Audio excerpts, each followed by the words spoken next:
pues van a encontrar estos diferentes tipos de casos. Cuando las pupilas están iguales se denomina isocoria. Si las pupilas no están iguales es anisocoria. Anisocoria. Entonces aquí tendríamos anisocoria. Las pupilas no están iguales. Hay una que tiene un tamaño distinto entonces a la otra. De ahí surge entonces el problema, ¿sí? Entonces, ¿cuál de estas dos pupilas vendría siendo la pupila buena y cuál vendría siendo la pupila mala? ¿Sí? Entonces, ahí tendríamos que ir mirando entonces diferentes tipos de casos. Para este, ¿cuál vendría siendo la pupila mala? La que está en la izquierda. Entonces, bueno, entonces aquí está, derecha, izquierda. Entonces, la derecha, ¿por qué la derecha? Porque está con luz y está pues... Porque está con luz. O sea, estamos en un ambiente con luz, y en un ambiente con luz, este ojo hizo lo que normalmente esperaría uno que un ojo hiciera con luz, pero este no. Estamos en un ambiente muy iluminado y esa pupila está completamente dilatada. Entonces, para eso sirve ir mirando esta parte, pues, entonces, para poder comprender. ¿Sí? Entonces, las pupilas responden constantemente, seguido a diferentes estímulos. Pueden ser estímulos internos, pueden ser estímulos externos, puede ser el miedo, puede ser la ira. O sea, con el miedo y la ira se activa la división simpática, ¿sí? Entonces, ahí, alguien con miedo, alguien con ira, ¿sus pupilas estarán midriáticas o mióticas? Midriáticas, estarían midriáticas. ¿Sí? Si estamos en condición de sueño, ¿sí? O en condiciones de penumbra, pues se activa más el parasimpático, y ahí las pupilas estarán mióticas, estarían, o en los toxindromes, como estábamos viendo con los casos de las intoxicaciones. Los viejitos, per se, por la degeneración del sistema nervioso, ellos van a tender a que sus pupilas sean pequeñas, ¿sí? por degeneración ya senil. Si ustedes entonces le sacan entonces la rabia, las pupilas se dilatan, pero las pupilas también son indicadores de amor. Si ustedes tienen pero ya su crush y ustedes no saben si les gusta o si no les gusta, pues simplemente pónganle cuidado a las pupilas, ¿sí? Si cuando están hablando con ustedes la pupila comienza a dilatar, pues ahí hay chances, ¿sí? Porque es un indicador autónomo de que hay gusto, de que hay preferencia, porque vendría haciendo una activación de la división simpática. Entonces, las pupilas deben ser iguales. Hay una pequeña variación y es esto, es que hay una normalidad en la isocoria, pero hay un 20% de la población, o sea, 1 de cada 5, que puede tener algo de anisocoria fisiológica. ¿Qué es una anisocoria fisiológica? Que una pupila no sea igual a la otra, pero que no pase de esto, ¿sí? Que la diferencia no sea mayor a 1 milímetro, o sea, la diferencia máxima es de 1 milímetro, ¿sí? Si pasa de 1 milímetro, eso no es normal. ¿Listo? ¿Y cuánto es 1 milímetro? Una rayita de 1 metro de costurero. Entonces, esta es la anisocoria fisiológica, una diferencia que no sea mayor a 1 milímetro. En la luz, entonces tendríamos por acá, entra nervio óptico, desviación pretectal, Edinger-Westphal y un componente eferente. Entonces, esto es lo normal, lo que ocurría entonces con las personas con iluminación. ¿Cómo? Yo tengo por acá esta parte. Las lesiones aferentes por sí solas no van a dar entonces anisocorias. Las anisocorias son de las vías eferentes. ¿Listo? Entonces acá, ¿por qué? Porque aquí o responde o no responde. ¿Listo? Pero aquí es ya donde tendríamos ya cuando yo tengo una lesión en la vía eferente, ahí es donde se van a dar entonces las anisocorias. Entonces las anisocorias son lesiones eferentes. En los bichis, bueno, ahí tendríamos arriba. ¿Están con isocoria o con anisocoria? ¿Mióticas o midriáticas? Mióticas. La del medio. Midriáticas. Las de abajo. Anisocoria. ¿Sí? Entonces ahí anisocoria. ¿Cuál vendría siendo entonces el ojo malo de ese gato? El derecho, si estamos en un ambiente iluminado. ¿Y qué es lo que ustedes deben estar por ahí pensando? Si es entonces anisocoria por midriasis, uno pensaría en un tumor. Un tumor que estaba comprimiendo por ahí tercer par. ¿Sí? Si es una anisocoria, ¿sí? Digamos que fuera una anisocoria, que fuera el ojo malo, el izquierdo, que digamos que entonces fuera una anisocoria con miosis, entonces ahí habría que pensar en problemas de la carótida, ¿sí? O disecciones carotídeas, o algo está pasando por ahí por el cuello. ¿Sí? Entonces, esos son puntos que le van dando uno como claves de cómo se vendría haciendo. Existen flujogramas que son muy densos, muy complejos, de cómo se evalúan las anisocorias. Mire esto, mire esto, mire esto. En esto no me voy a centrar, a mí me interesan cosas mucho más grandes. ¿Sí? La pantalla está blanca, está iluminada y está esa anisocoria. ¿Listo? Y ¿qué vendría siendo entonces ahí? ¿Cuál es el ojo malo? El izquierdo, ¿sí? El izquierdo. Y ahí tendremos una pupila dilatada. ¿Quién está malo ahí? ¿Simpático o parasimpático? Parasimpático. ¿Sí? Porque está predominando la acción del simpático. O sea, hay algo que está pasando ahí en el tercer par. ¿Por qué está dañado ese tercer par? Vamos a mirar ahorita otras claves. Entonces, por el momento sabemos que hay una lesión ahí del tercer par. Ambientes de penumbra, ¿sí? Y entonces en este ambiente de falta de luz, ¿cuál vendría siendo entonces el ojo malo? ¿Izquierdo o derecho?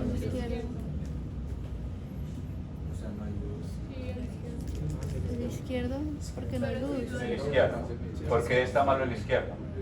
Porque está en miosis y Está no hay miosis, luz. no está dilatando. ¿Sí? Lo normal es lo que hace el derecho. El derecho está dilatando y el izquierdo no lo está haciendo.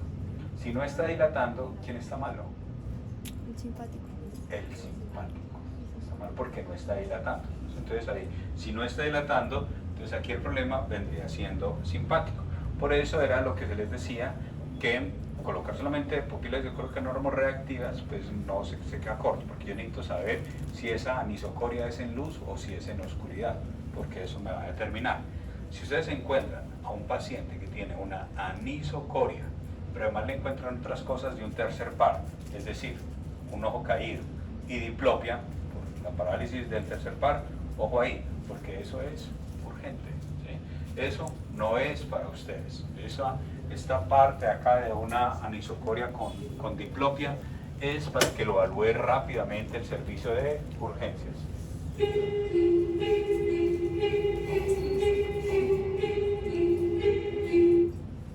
Vamos entonces acá. ¿Sí? Una mujer de 30 años tiene una semana con visión borrosa en el ojo siniestro. ¿Cuál es el siniestro? El izquierdo. Izquierdo, listo, ojo siniestro.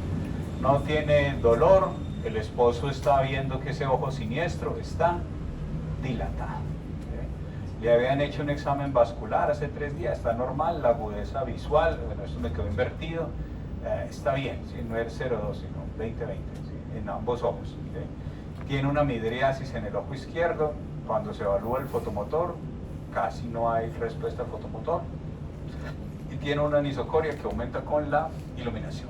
Veamos entonces aquí el caso. ¿Sí? Este vendría siendo entonces la señora y este vendría siendo el aspecto. ¿Cuál es la mala? ¿Derecha o izquierda? Izquierda.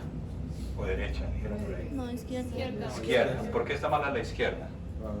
Está iluminada. Está dilatada y estamos en un ambiente de iluminación. O sea, esta vendría siendo de ahí. ¿Por qué le habían pedido entonces ese estudio que se llama una angioresonancia, que es un estudio, una resonancia de la parte vascular? ¿Y por qué aparecía una diapositiva, 2 diapositivas atrás rojo? Porque estaban mirando un problema vascular, es decir, que no fuera un aneurisma. Entonces, aquí ya ustedes están mirando. ¿Qué era lo que podría tener ella? Pues ahí también, si estuviera asociado a tosis y a diplopia, pues eso daría más, como mayor cantidad de signos de riesgo. Eso es lo otro que podría tener ella. Podría tener tosis y podría tener diplopia. Al menos aquí los ojos se ven entonces centraditos. ¿Qué le pasó entonces a esta señora? Que le sospechaban algo pues muy raro. Fue que le hicieron un examen ya con algo que ustedes utilizan, que es lámpara de hendidura, y observaron entonces que al hacer la parte de aproximación se hacía entonces la parte de miosis. Entonces había una disociación entre la luz y hacer un punto cercano. Eso es una pupila de ADI. Uno de los casos que encuentran entonces ahí, la pupila tónica de ADI. La clave ahí, ¿cuál es? Evaluar cerca. ¿Sí? Entonces, si al hacer cerca, si hace miosis, o sea, responde lento a la luz, pero al hacer cerca responde muy bien, ¿sí? Entonces, eso se llama disociación luz cerca. Es la pupila de ADI, una lesión del ganglio ciliar, y creo que esa es una de las de la maqueta. ¿Dónde tiene que estar una lesión de ADI? En el ganglio ciliar. ¿Listo? Entonces aquí viene, por acá, estamos en un ambiente de penumbra. Uy, ambiente de penumbra, me estoy aquí para que se vea mejor, más en penumbra. Y abajo estaría entonces en iluminación. ¿Cuál es la pupila mala? La izquierda. Entonces me escribe, En derecha iluminación. para allá, izquierda para acá. Izquierda, La izquierda, ¿por qué está mala la izquierda? porque está vidriada. Oigan, en iluminación está vidriada. Listo, aquí están como igualiticas, ¿cierto? En penumbra. Y estamos aquí en luz. La Y en izquierda, luz, esta, isomiosis. Y esta, vidriática. midriasis. Entonces, ¿cuál es la mala? La izquierda. La izquierda. La izquierda es la mala. Porque aquí debería haber hecho miosis. Entonces ahí vendría siendo la mala. Y aquí tendríamos entonces esta parte, ¿sí? Y si hacemos convergencia, observen que sí hace entonces esa parte aquí de miosis. Observen aquí que la pupila, ambas, sí se miotizan. Esta es la disociación luz cerca. ¿Cómo se denomina entonces eso? Pupila tónica de ADI. La pupila tónica de ADI entonces es una pupila, como aparece por acá en el cómic, en el cual la pupila, y es una sola, o sea, no son las dos, una sola, responde lenta o pobremente a la luz, ¿sí? Pero sí hace bien lo que vendría siendo la acomodación, ¿sí? Entonces esa es la diferencia. Entonces por ahí, la pupila de ADI es una sola. Después ya miramos la otra. ¿Quién era ADI? Pues vendría siendo este neurólogo, un neurólogo inglés. Murió relativamente joven, a los 48 años, murió entonces de un infarto, y él describió esta patología. ¿En qué se encuentra? Generalmente mujeres entre la tercera y quinta década de la vida. ¿Cuándo es una mujer que está en la tercera década de la vida? Cuando está entre los 20 y los 30 años. O sea que más o menos cuando ustedes ya estén veinteañeras, pues podrían estar aquí, verían como el rango epidemiológico para una pupila de ADI.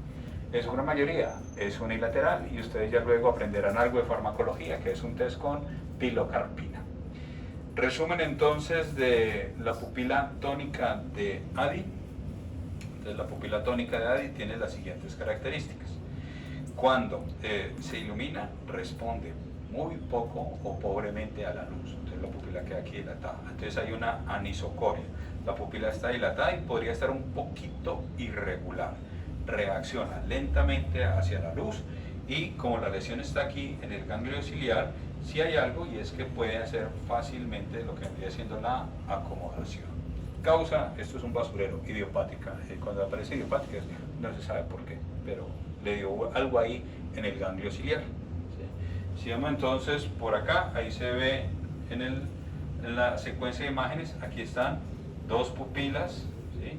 La derecha está dilatada comparada con esta, entonces acá se ilumina y no hay respuesta, ¿sí? Entonces respuesta no hay, o es muy pobre a la luz, pero si se hace convergencia, como mirar aquí donde está el puntero, observen que sí se miotizan. Esa es una lesión del ganglio ciliar. Esa es una pupila tónica de ADI. Ese es uno. El otro caso, anisocoria, que es mayor en iluminación, aquí, ¿sí? Entonces podría ser entonces por ahí antes una lesión del tercer par, podría ser una lesión del ganglio ciliar. En el ganglio ciliar no hay ptosis, no hay diplopia, entonces ahí estaríamos como puntos que serían para poder diferenciar desde el área clínica. Una infección viral o bacteriana podría ser la causa. También podría ser una de esas causas, ¿sí? Una que llegue y afecte directamente. Pupila mala, ¿cuál es? La izquierda. La izquierda. Listo. ¿Lo conocen o no lo conocen? No, ni idea, ¿sí? Uno de los grandes músicos, parte histórico fundamental de la evolución del rock y todo lo demás, y del pop art, David Bowie. ¿Sí? Entonces David Bowie tiene malo ese ojo. ¿Qué le pasó a David Bowie? ¿Qué par craneal debería estar malo? Tercero. El tercero. ¿Sí? Entonces, así uno ve este ojo, una pupila izquierda dilatada, la otra no porque está aquí en luz, de después no, uno diría está malo el izquierdo y pensaría en un tercer par. Pero averiguar antecedentes. ¿Qué le pasó entonces a David Bowie? Que él cuando estaba pollito se puso a pelear con un amigo, Underwood, y estando en esa pelea, están peleando por una pelada, ¿sí? Y entonces de esa pelea el otro le zampa un puño y le rompe el esfínter del iris. Y él estuvo un buen tiempo por ahí hospitalizado. Entonces tuvo una ruptura traumática muscular. Esa ruptura traumática muscular hace que el ojo izquierdo de Bowie nunca tuviera otra vez esa respuesta normal, pero fue porque es daño mecánico en el músculo, que es muy distinto a la parte neurológica. Él lo utilizó como publicidad, entonces ese aspecto de que un ojo pareciera como si fuera de un color y otro de otro, pero que en realidad no es diferencia de color, sino pues diferencia de tamaño de la pupila, él lo utilizó como gran parte de su performance y de gran parte de los, o sea, de su show, todo estaba aquí pues como él aparecer como si fuera de esa parte de ahí, ¿sí? Entonces, cuando una anisocoria con dilatación está orientando entonces hacia una lesión del tercer par, tendríamos uno, la ptosis, y otro, la diplopia. ¿Por qué? Porque es que acá, en esta parte, ¿hacia dónde queda el ojo dirigido? Hacia abajo y hacia afuera. Esta es la lesión de un tercer par, ojo hacia abajo y hacia afuera, y con tosis palpebral. Y ahí tendríamos el mensaje: anisocoria, con tosis, con diplopia, eso es urgente, ¿sí? Ese vendría siendo entonces el mensaje hasta acá. Segundo caso, ¿sí? Hombre, 70 años, viejito, va en un carro, va como copiloto, está utilizando cinturón, va bajando vía Home Center, por ahí hay un mundo de accidentes, y bajando entonces por la ruta de Home Center en su carro chiquito, va en un Twingo, ¿sí? Y ve que el semáforo va a cambiar, el conductor del carro frena despacio y para, pero detrás venía un camión concretador de cemento, grandotón, ¿sí? Y el camión viene repleto y full, y va toda y no para, ¿sí? Y entonces estripa el carro entre una volqueta que estaba delante y el camión concretador. El viejito tiene este movimiento, ¿sí? La cabeza se le va súbitamente para adelante, súbitamente para atrás, eso se llama latigazo, un latigazo cervical, y quedó con un esguince. Se pegó levemente en la cabeza, pero no perdió entonces la conciencia y quedó así, don viejito, ¿sí? Entonces, ¿qué le encuentran ustedes de ahí? Primero, tosis. ¿Dónde está la tosis? En el En la izquierda. ¿La tosis puede ser por el tercer par? Sí. ¿Hay otra causa de tosis? Diplopia. No, No. causa. Creo que era por, ¿cómo se llama esto? Ve, cuando una persona se accidenta. ¿Tumor? Listo, No, pero no, aquí, no. aquí va. Vamos aquí. Por- Entonces, Ve, no las pupilas no están iguales, ¿sí? ¿Cuál vendría siendo el ojo malo? sé. El izquierdo. El izquierdo. ¿Por qué está malo el izquierdo? Porque tienen el día hacia arriba. Solo pupilas, solo pupilas. No, está mal el derecho. Está No, malo el está derecho. el- Entonces, ¿por qué está malo el derecho? No, está el Porque izquierdo. incrustada O está mal el la izquierdo, porque está iluminación mal y el está más izquierdo. grande la pupila en el derecho. Que casi no se ve bien. Esta está más chiquita, esta está más grande. Sí, está más- ¿Cuál es la mala? El izquierdo. La izquierda, la derecha. Estamos en un ambiente de iluminación. Ah, la derecha. ¿Ah? Estamos en un ambiente por acá de iluminación. La derecha. Ve, ¿cómo se llama eso? Cuando estamos en iluminación, la pupila se dilata. Se contrae, se contrae, ¿sí? Y esta pupila, aquí, al hacer este cambio de iluminación, este es el tamaño normal, ¿sí? ¿Qué está ocurriendo aquí, en este lado?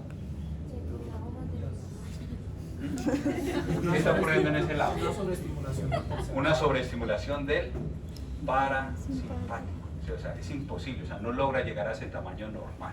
Entonces, al no lograr llegar a ese tamaño normal, la que está mal es la izquierda. Entonces, tenemos una pupila que está pequeñita por un sobreefecto del parasimpático y que además está caído el párpado. Dosis. ¿Dónde está la lesión?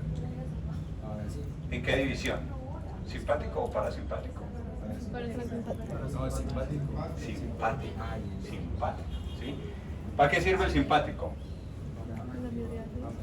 Para dilatar, no dilata.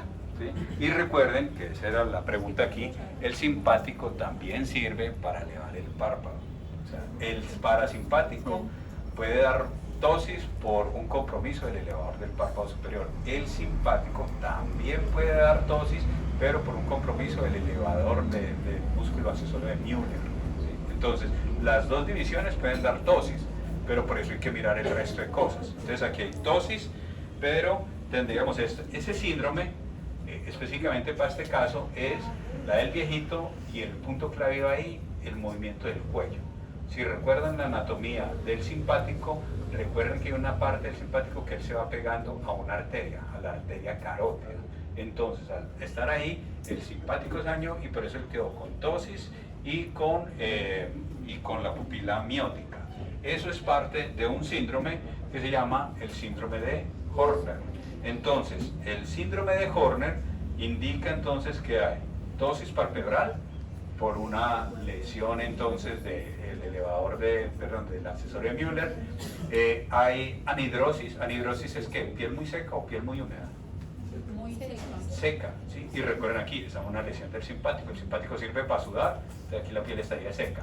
La pupila está miótica, no dilata. Aquí dice enoftalmos, pero en realidad no es tanto. ¿Saben qué es enoftalmos o no? Enoftalmos es que el ojo está hundido, ¿sí? Entonces aquí es un falso enoftalmo, o sea, pareciera que el ojo está hundido, pero lo que realmente es que el ojo está es más bien como, parecía que está hundido, pero por la caída del párpado superior.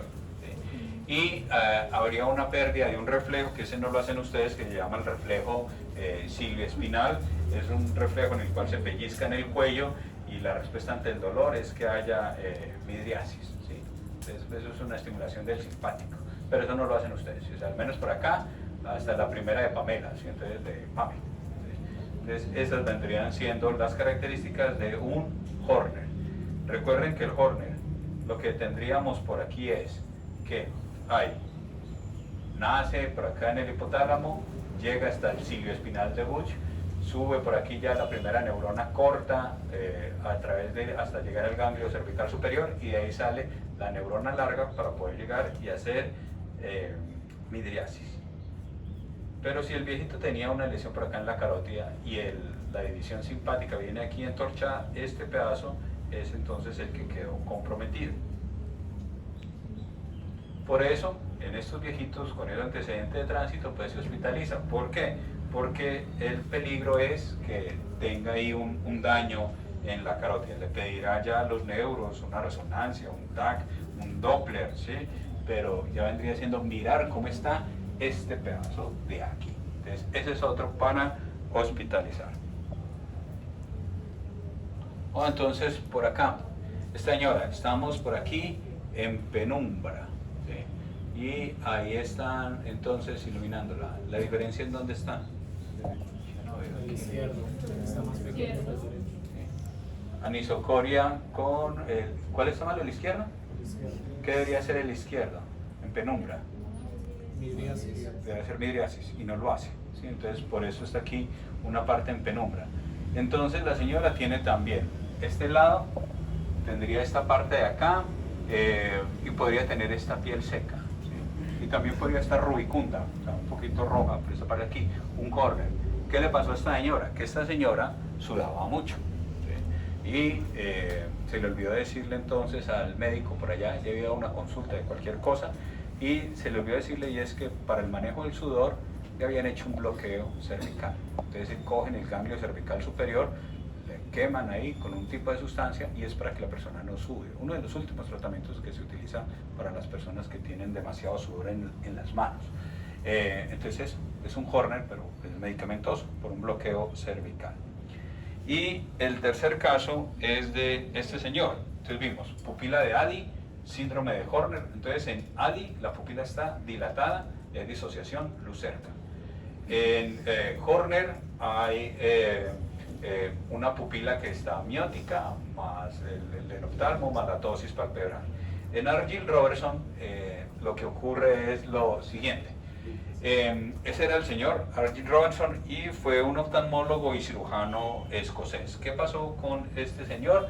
Que comenzó a estudiar por acá a diferentes personas. ¿Y por qué aparece entonces ahí negro? Por esto. Experimento de Tuskegee, una de las cosas bioéticas más deplorables que pudiéramos haber hecho los médicos. En el experimento de Tuskegee, lo que se hizo es que estaba recién descubierta la penicilina. Y la penicilina, el primer antibiótico que se utilizó, excelente para matar el bicho que producía una infección, la sífilis. Pero en Estados Unidos, hacia el sur, decidieron hacer un experimento. Y el experimento era coger entonces a negros, no inyectarles sífilis, sino esperar a quienes se les diagnosticaba sífilis, y una vez estaban, le hacían la falsa promesa de que los iban a tratar, de que les iban a pagar un sueldo, de que les iban a dar comida, todo lo demás, y que iban a recibir un tratamiento. En realidad no les daban ningún tratamiento, simplemente miraban a ver qué le pasaba a este combo de negros para ver cómo era la evolución de la sífilis, así ya estuviera el tratamiento para la sífilis. Entonces ese es el experimento que se llama el experimento de Tuskegee. Si encuentran la película, sí, Los chicos de la señora Evers, es una película referente a este experimento. Entonces después tuvieron que pagar una millonada a los sobrevivientes de Tuskegee por toda la parte de bioética, de cómo hacer entonces un estudio. Y en Tuskegee se encontró entonces, de acuerdo a la evolución de la sífilis, que se podrían producir unas alteraciones a nivel ocular, que es lo que vamos a ver entonces aquí en las pupilas de Argyll Robertson. ¿Qué sucede entonces en Argyll Robertson? Lo que hay es que las pupilas están muy contraídas, y entonces las pupilas no responden a la luz, ni tampoco responden a la parte cercana. ¿Dónde está el daño en un Argyll Robertson? Atrás, en la zona pretectal, donde llegaba la información para hacer, o sea, en el mesencéfalo, en la parte de atrás, porque al virus de la sífilis le gusta mucho la parte de atrás, tanto de la médula espinal como del tallo cerebral. Entonces dañaban las conexiones y las pupilas quedaban así, unas pupilas muy pequeñitas que no respondían completamente a la luz y que además tampoco tenían una respuesta cercana. Entonces ahí tendríamos el tercer tipo de caso, que vendría siendo este acá. Pupilas no tienen ningún tipo de constricción a la luz, y si hago esta parte cerca tampoco responde. Esas son las pupilas de Marcus Gunn, ¿sí? O Argyll Robertson. Entonces aquí tendríamos ADI porque esta está de dilatada, entonces esto es por esto de aquí, por una lesión del parasimpático, sobre todo en el ganglio ciliar. En Horner aparece solo una O, y esta O es porque es una miosis. Aquí podríamos hacer como un puntico para el Horner, ¿sí? Por acá. Entonces, una pupila miótica, pero es una lesión del simpático, ¿sí? Y en Argyll Robertson, podríamos hacer aquí, estarían las dos, puntico y puntico. Entonces hay miosis en las dos, pero acá lo que vendría haciendo es por sífilis hacia la parte posterior. Entonces ahí tendríamos lo que vendría haciendo este tipo de pupilas, las pupilas de Argyll Robertson. Y yo les decía, en cuanto a Marcus Gunn, el defecto pupilar aferente relativa. Cuando examinan ustedes pupilas, les decía, evalúen a un lado y hacia el otro. Observen aquí lo que va a pasar en la secuencia. Estos son ojos normales con isocoria, ¿sí? Por acá, este ojo es el mismo, solamente que es etapa 1, 2, 3, 4, 5, pero es el mismo ojo. Este ojo es el ojo bueno, este ojo es el ojo malo. Y ahí ustedes ven la iluminación. Entonces, ilumino el ojo bueno, fotomotor directo, está bien. Ilumino, y este también hace miosis, el consensuado está bien. Paso a este ojo, ¿sí? Y observen lo que pasa acá. ¿Qué está ocurriendo acá? ¿Qué pasa con la respuesta? ¿Hay o no hay? No hay. Entonces la pupila se queda así, ¿sí? Entonces se quedaría aquí, no hay un tipo de respuesta. Si yo paso otra vez a este ojo, hay miosis, y cuando paso a este, dilata. Entonces es como algo raro, que yo paso de un ojo y paso aquí, y al mirar que este ojo debería estar haciendo miosis, el ojo lo que hace es dilatar, y eso se ve raro, o sea, que estoy pasando hacia un ojo y el ojo se dilata. realmente no se está dilatando. ¿Qué es lo que ocurre? Lo que ocurre es que esta respuesta es lenta. Entonces, aquí este se contrae, y aquí entonces este se contrae. Cuando yo estoy pasando acá y este ojo se está dilatando, esto se hace en forma simétrica. Entonces no es que se esté dilatando frente a la luz, sino que está recuperando normalmente eso.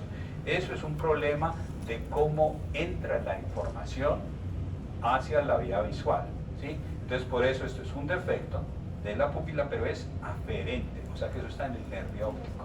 ¿Listo? Este problema es del nervio óptico. Hay algo en el nervio óptico, bien sea por diabetes, bien sea por trauma, algo en el primer par, en el segundo par, y entonces esa lesión hace que al ir pasando yo de un ojo al otro, hacer ese test alternante, miro y una pupila se dilata, pero es porque hay un problema en cómo entra la información visual. Ese es el defecto pupilar aferente relativo. Resumiendo, ¿sí? Siempre evalúe las pupilas en ambientes de iluminación y en ambientes de oscuridad. Si están con alguien que tiene anisocoria con diplopia y ptosis, eso es entonces urgente. ¿Listo? Si están,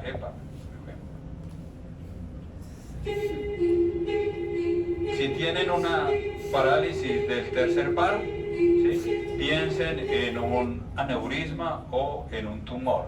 Y si tienen la duda si ese tercer par puede ser un aneurisma o un tumor, o si podría ser algo normal, mejor sálganse de dudas y mándenlo, ¿sí? Pero con un tercer par, envíenlo entonces a una valoración. Si es un Horner agudo, ese también es de urgencia, porque posiblemente tenga algo a nivel vascular. Si yo encuentro una persona sin un Horner, sin una causa aparente, sin absolutamente nada, pues tendría que pensar, ¿será un cáncer? Podría ser entonces por acá un problema aquí a nivel del tumor, entonces tendríamos esa parte. Y si la pupila es tónica unilateral, pues pensar entonces ahí en las pupilas de Ading, pensar en sífilis, pensar en diabetes, problemas de retina. Entonces esos son como los puntos claves para esta valoración, ¿sí? Ahí hacen entonces miosis por el aumento de la estimulación lumínica. Dejo un par de imágenes por acá. Este de aquí les servirá entonces también para estudiar, ¿sí? Y entonces miren aquí diferentes tipos de casos. O sea, vamos a mirar aquí arriba y esto de una vez entra. Esto es normal, ¿sí? Entonces arriba normal, mira bien hacia un lado, mira bien aquí en forma centrada y mira bien hacia la izquierda. ¿Cómo es una parálisis del tercer par? Entonces, en este caso, pues la parálisis está en este lado. ¿Por qué? Porque hay ptosis. Y el otro, el ojo va a quedar aquí, hacia abajo y hacia afuera, ¿sí? Entonces, si yo le digo, mira a la derecha, listo, aquí queda. Este hace bien, el sexto. Y de aquí ya, mira recto, pero este sigue, al mirar hacia el frente, este sigue desviado, porque tiene una lesión del tercero. Y si mira hacia afuera, este sigue mirando hacia abajo. Entonces ya sé que tiene una lesión de tercer par. Ptosis y el ojo desviado hacia abajo y hacia afuera. Una lesión del cuarto par, ¿sí? Entonces en la lesión del cuarto par, recuerden que el cuarto par cuando se lesiona, el ojo queda dirigido hacia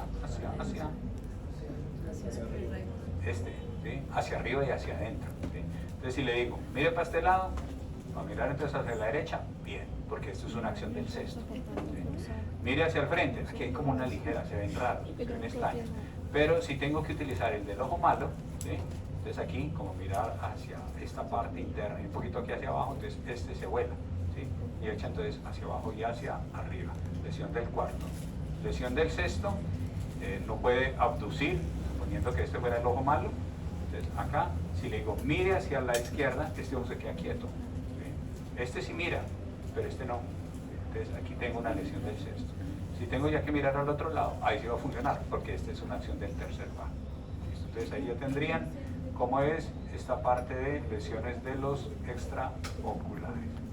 Alteraciones pupilares, aquí les dejo entonces también el resumen de ellos.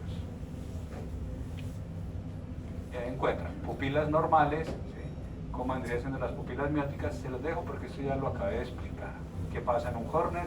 ¿Qué pasa en una pupila dilatada unilateral? ¿Cómo es en la acomodación? Y el consensual. Vamos a hacerlo cortico y vamos a gastarle aquí, no sé, 10, 15 minuticos y ya después de 10, 15 minuticos les entrego entonces su quiz. Háganse como deseen, en parejas o en grupos de 3, y ¿qué tienen que hacer entonces de acá? Entonces, pues, si yo me devuelvo por aquí al... No sé. Sí, ese es un problema, que aquí todos, o la gran mayoría somos chipchas, y en chipcha es muy difícil ver por el ojo pardo, ¿sí? Entonces hay que ponerlo, por eso les decía entonces ahí con la...